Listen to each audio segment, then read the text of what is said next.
আজকে আমাদের বিশেষ কমিটির থরো ডিসকাশন হওয়ার পরে আমরা কোন আইনগুলো রাখবো, কোন আইনগুলো পরবর্তীতে কোনোটাই বাদ যাবে না, পরবর্তীতে আমরা নতুন করে আরও বেশি যাচাই বাছাই করে আনব, সে বিষয়ে সিদ্ধান্ত নিয়েছি। আপনারা আমাদের রিপোর্ট ফাইনাল হওয়ার পরে আগামী 2-1 দিনের মধ্যে রিপোর্ট পেয়ে যাবেন। তখন দেখতে পারবেন যে আমরা কোনটা কিভাবে চিন্তা করছি। কোনো আইনই 133টা আইনের মধ্যে কোনো আইনই আমরা মনে করছি না যে আলটিমেটলি বাতিল হবে। আমরা যেগুলো আপাতত এই আনবো না, আমরা আরও বেশি যাচাই বাছাই করে স্টেক হোল্ডারদের সাথে কথা বলে তারপর এটাকে ফ্রেশ বিল আকারে আমরা পার্লামেন্টে সেইটা অনেস্টলি বলি আপনাকে কতগুলো, এটা আমাদের কারোরই হিসাব নাই, কারণ আমরা করে দিয়ে আসছি, নোট নিয়েছেন, রিপোর্টের মধ্যে পাবো। গণভোট অধ্যাদেশটা কি আপনারা যাচাই বাছাইয়ের জন্য?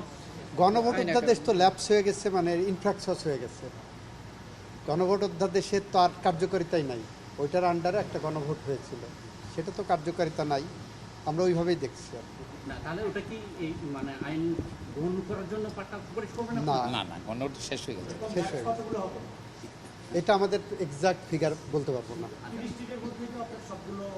সব সব সব 30 দিনের মধ্যেই হবে। পুলিশ কমিশন এটা আমরা দেখছি, যাচাই বাছাই করতেছি, এটা রিপোর্টে আপনারা পেয়ে যাবেন। আর সাইবার সিকিউরিটি যেটা, ওটা কি সব সব একই উত্তর আমাদের। রিপোর্ট আসলে রিপোর্টটা পেয়ে যাবেন। Thank you so much. Thank you. এই 2 তারিখের ভিতরে আমাদের কমিটি রিপোর্ট দিয়ে দেওয়া হবে। কমিটি রিপোর্ট যাওয়ার পরে সংশ্লিষ্ট মন্ত্রণালয়গুলো এই আইনগুলোকে বিল আকারে ভেটিংয়ের জন্য আইন মন্ত্রণালয়ে পাঠাবে। আইন মন্ত্রণালয় সেটা ভেটিং করার পরে আমরা এটা প্লেস করে দেব পার্লামেন্টে, এরপরে পার্লামেন্টে।